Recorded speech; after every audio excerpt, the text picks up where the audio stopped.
এটা হলো E P omelette. দেখো কি সুন্দর ফুলের মতো ডিজাইনটা হয়েছে।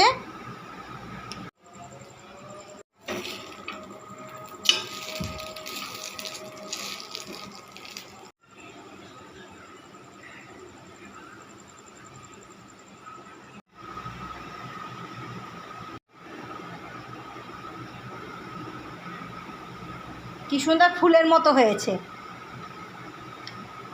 Omelette E P. ডিজাইনটা দারুণ হয়েছে। এটা হলো ইপি অমলেট। দেখো কি সুন্দর ফুলের মতো ডিজাইনটা হয়েছে।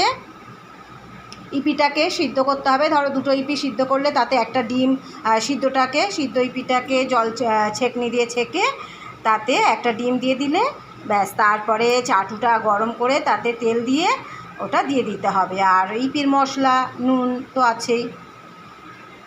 কি সুন্দর হয়েছে।